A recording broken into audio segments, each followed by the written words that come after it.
প্রিয় শিক্ষার্থীবৃন্দ, শুভেচ্ছা ও অভিনন্দন জানিয়ে শুরু করছি আজকের রসায়ন ক্লাস।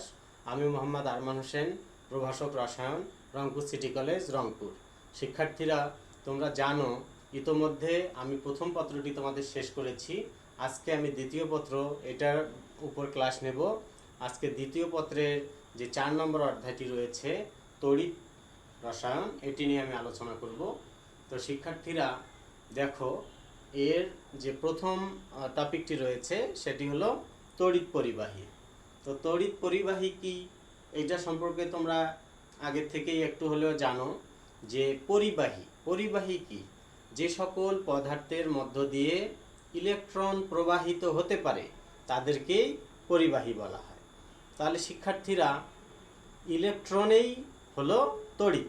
কোনো কিছুর মধ্য দিয়ে যদি ইলেকট্রনের প্রবাহ হয় তাহলে সেটাকেই আমরা তড়িৎ পরিবাহী বলবো। তো তড়িৎ পরিবাহী কাকে বলে? যে সকল পদার্থের মধ্য দিয়ে ইলেকট্রন প্রবাহিত হতে পারে তাদেরকেই তড়িৎ পরিবাহী বলা হয়। তো পরিবাহী বিভিন্ন ধরনের হতে পারে, যেমন কঠিন পরিবাহী হতে পারে, আবার তরল পরিবাহী হতে পারে, যেমন বিভিন্ন ধরনের লবণের দ্রবণ, অ্যাসিড মিশ্রিত পানি, বিভিন্ন ধরনের তড়িৎ বিশ্লেষ্য পদার্থ, এগুলো তড়িৎ পরিবাহীর উদাহরণ। তো শিক্ষার্থীরা, তড়িৎ পরিবহনের মাত্রা ও তড়িৎ পরিবহন ক্ষমতার উপর ভিত্তি করে পরিবাহীকে প্রধানত 3টি ভাগে ভাগ করা যায়। প্রথমত হলো সুপরিবাহী।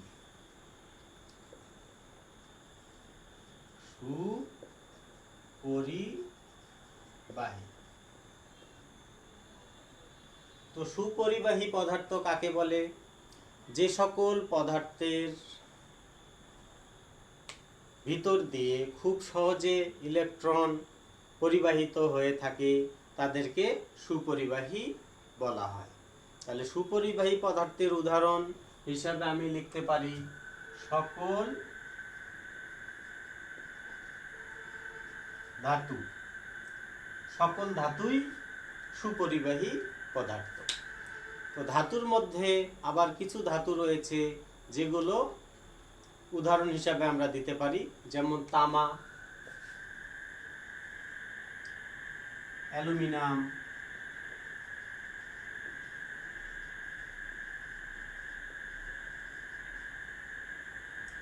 সিলভার, কপার, জিঙ্কটাই হলো তামাটাই কপার, জিঙ্ক। আরো অনেক উদাহরণ হিসাবে আমরা দিতে পারি অ্যাসিড মিশ্রিত পানি, তারপর হলো ক্ষার দ্রবণ, লবণের দ্রবণ ইত্যাদি পদার্থগুলোই হচ্ছে সুপরিবাহী পদার্থ। তারপর দেখো কুপরিবাহী পদার্থ।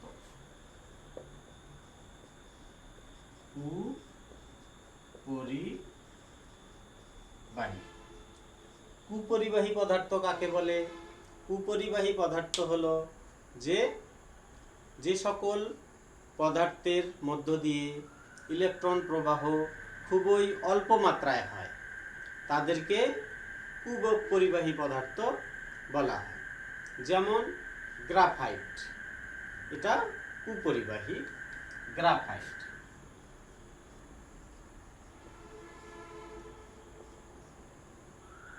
এই কুপরিবাহী পদার্থের উদাহরণ হিসেবে গ্রাফাইটটাই একটা উৎকৃষ্ট উদাহরণ।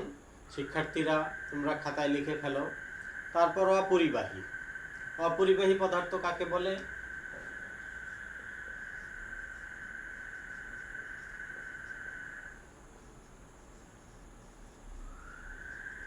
যে সকল পদার্থের মধ্য দিয়ে ইলেকট্রন প্রবাহিত হতে পারে না তাদেরকে অপরিবাহী পদার্থ বলা হয়।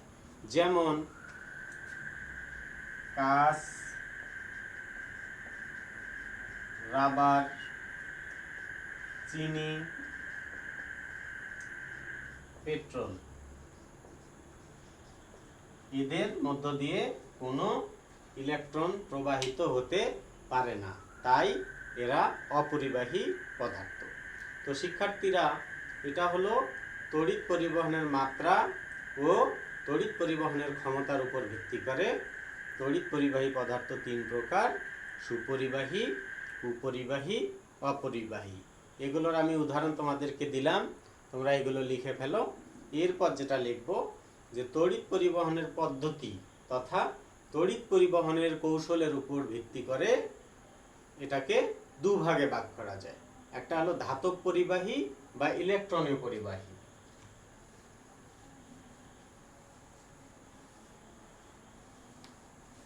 তাহলে শিক্ষার্থীরা, তড়িৎ পরিবহনের পদ্ধতি তথা পরিবহনের কৌশলের উপর ভিত্তি করে তড়িৎ পরিবাহী দুই প্রকার।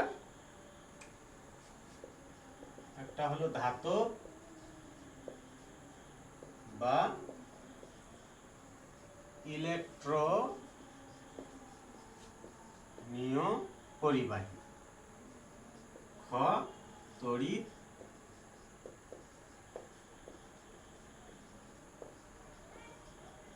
বিশ্লেষ্য। এই দুই ধরনের হতে পারে। তো শিক্ষার্থীরা, ধাতব পরিবাহী বা ইলেকট্রনীয় পরিবাহী কাকে বলে? যে সকল পদার্থের মধ্য দিয়ে ইলেকট্রন প্রবাহের মাধ্যমে বিদ্যুৎ প্রবাহিত হয় তাদেরকে ধাতব বা ইলেকট্রনীয় পরিবাহী বলে।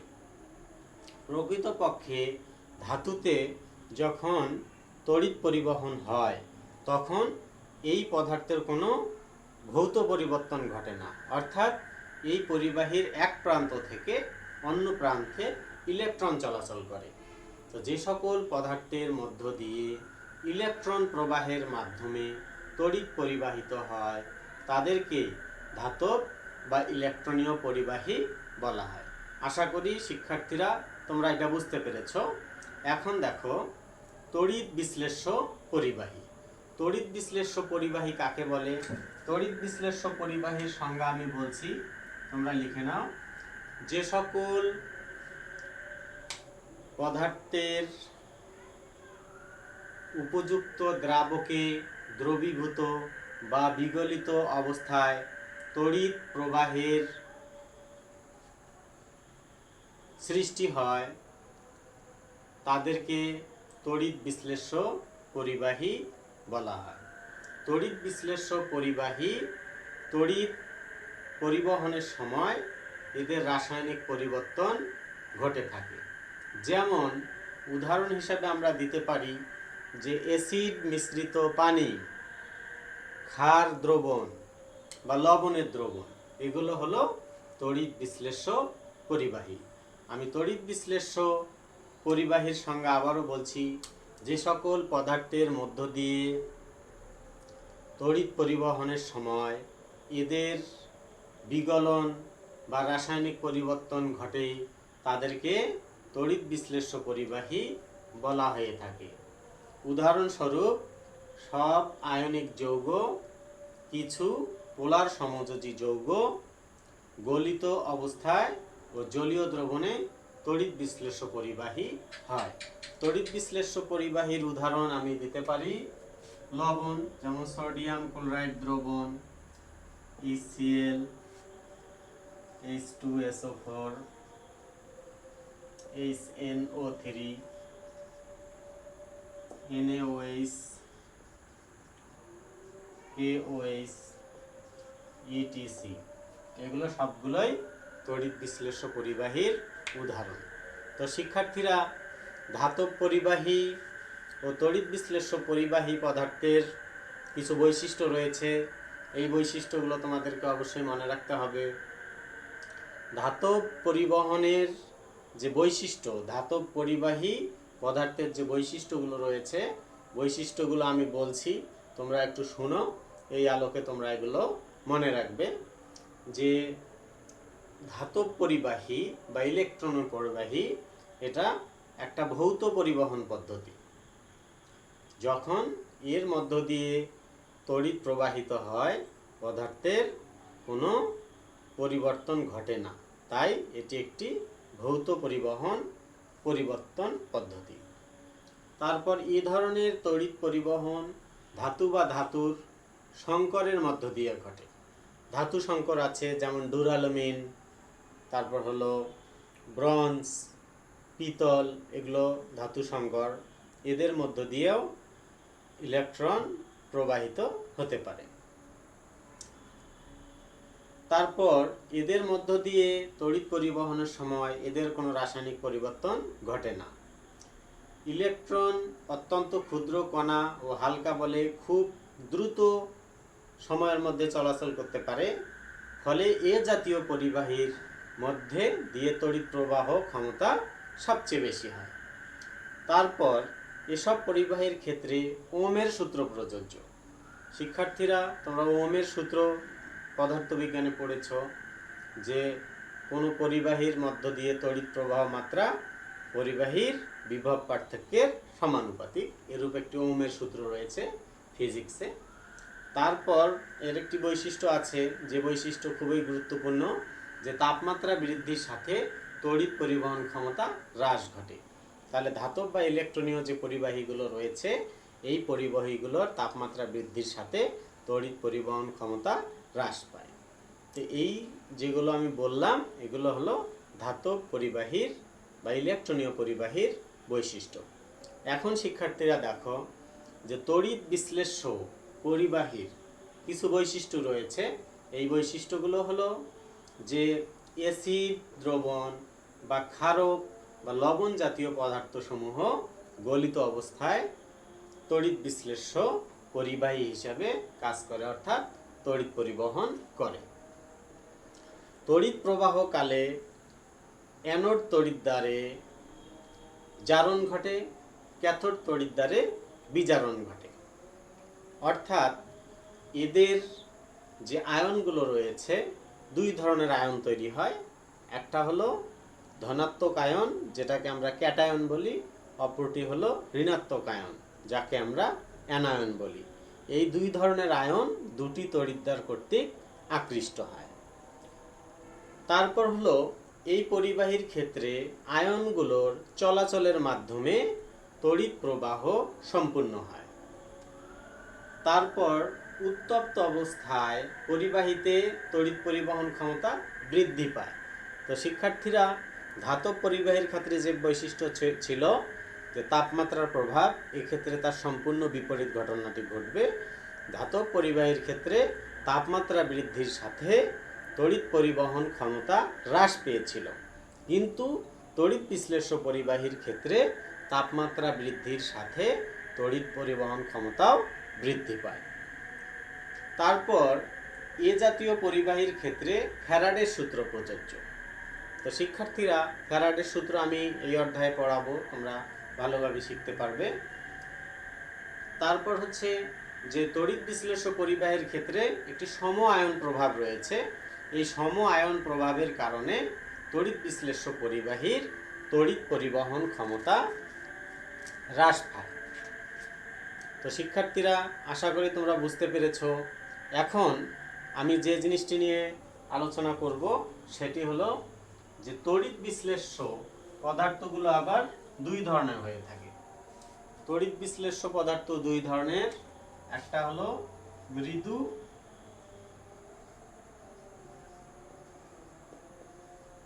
তড়িৎ বিশ্লেষ্য।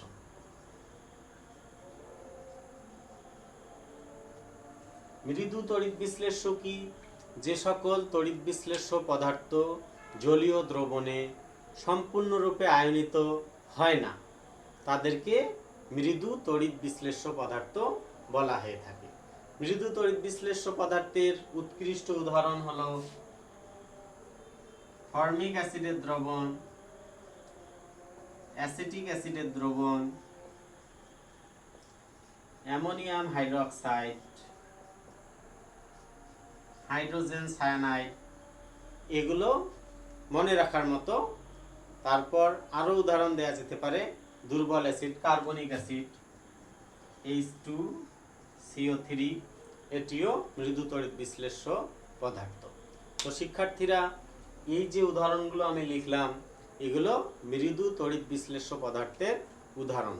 এগুলোকে তোমাদের মনে রাখতে হবে। এগুলো জ্ঞানমূলক, অনুধাবনমূলক যে প্রশ্নগুলো রয়েছে, এগুলোতে এগুলো আসে। MCQ প্রশ্নেও এগুলো আসতে পারে। তারপর শিক্ষার্থীরা, তীব্র তড়িৎ বিশ্লেষ্য পদার্থের উদাহরণ দেখো। মৃদু তড়িৎ বিশ্লেষ্য। এবারে আমি যেটা লিখব সেটা হলো তীব্র তড়িৎ বিশ্লেষ্য।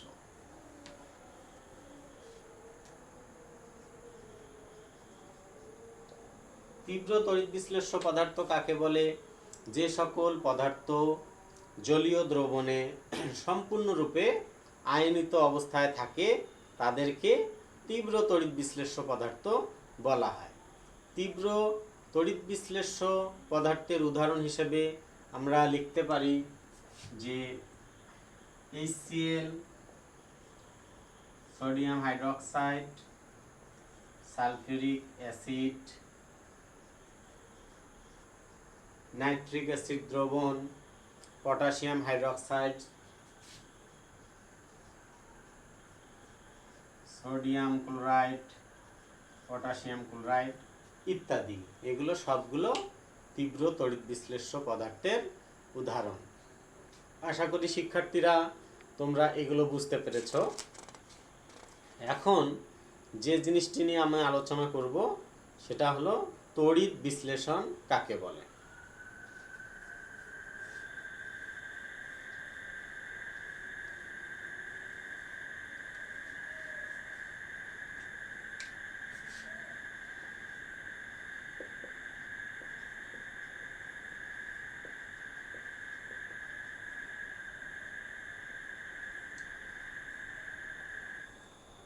সংজ্ঞাটি শিক্ষার্থী আমি বোর্ডে লিখছি, তোমরা খেয়াল করো এবং সঙ্গে সঙ্গে লিখে নিতে পারো।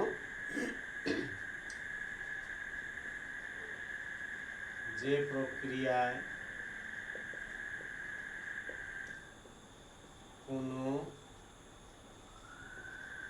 তড়িৎ বিশ্লেষ্য পদার্থের মধ্য দিয়ে তড়িৎ প্রবাহের ফলে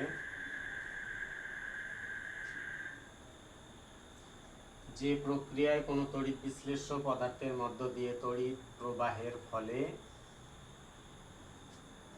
কোনো পদার্থের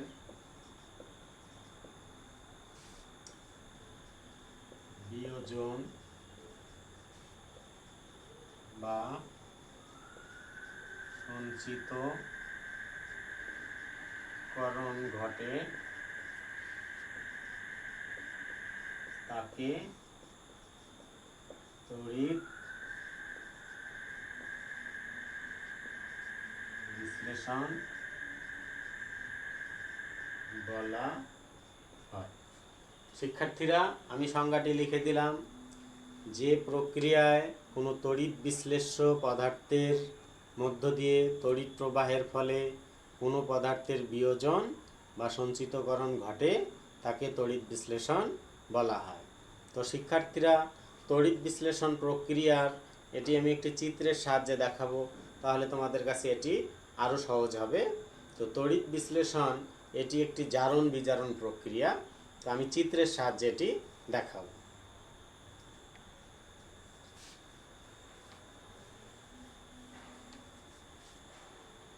তো শিক্ষার্থীরা একটি কাচের পাত্র নিব। কাচের পাত্রে তড়িৎ বিশ্লেষ্য পদার্থ নিব, অর্থাৎ একটি দ্রবণ নিব। এর মধ্যে দুটি তড়িৎদ্বার প্রবেশ করাবো।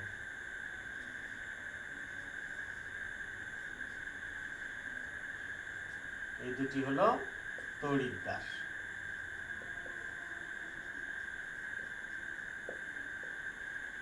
এটি হলো তড়িৎ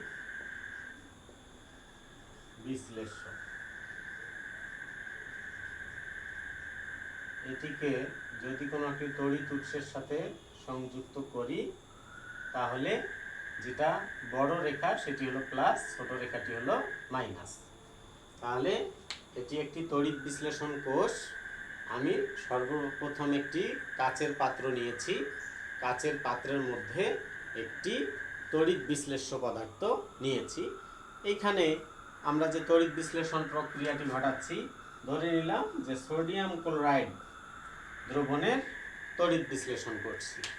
তাহলে শিক্ষার্থীরা, যখনই এই দ্রবণটাকে আমরা কোনো তড়িৎ উৎসের সঙ্গে সংযুক্ত করব, অর্থাৎ এর মধ্য দিয়ে তড়িৎ প্রবাহ চালনা করব, তখন এই যে তড়িৎ বিশ্লেষ্য পদার্থ যেটি রয়েছে, এটি কি হবে? আয়নিত হয়ে যাবে। Sodium plus ion, chloride minus ion, এই দুই ধরনের আয়ন এখানে পাবো। তো শিক্ষার্থীরা, যেহেতু সোডিয়াম ক্লোরাইড দ্রবণ, অর্থাৎ এর মধ্যে অবশ্যই পানি রয়েছে, এই পানিও আয়নিত হবে। এই ক্ষেত্রে আয়নিত হয়ে প্রোটন আর মাইনাস আয়ন তৈরি করবে। তো শিক্ষার্থীরা, এক্ষেত্রে দুই ধরনের আয়ন পাওয়া যায়, একটা হলো পজিটিভ আয়ন আর হলো নেগেটিভ আয়ন। তো পজিটিভ যে আয়নগুলো পাওয়া গেল, এগুলোকে বলবো ক্যাটায়ন, আর নেগেটিভ যে আয়নগুলো পেলাম, এগুলোর নাম হলো অ্যানায়ন। এখন দেখো শিক্ষার্থীরা, এই যে তড়িৎ বিশ্লেষণ যে কোষটি আমি এখানে বোর্ডে অঙ্কন করলাম, এই তড়িৎ বিশ্লেষণ কোষটির দুটো তড়িৎদ্বার প্রবেশ করিয়েছি। এখন তড়িৎদ্বার কাকে বলে? তড়িৎদ্বার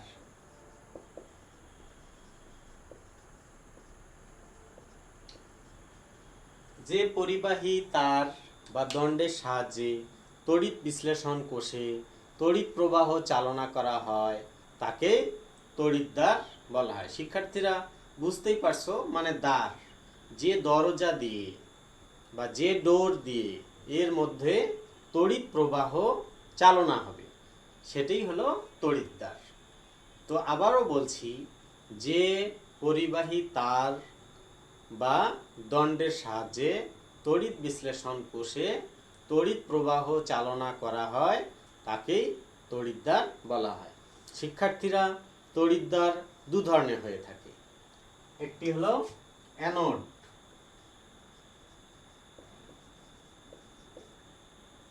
আর হলো ক্যাথোড।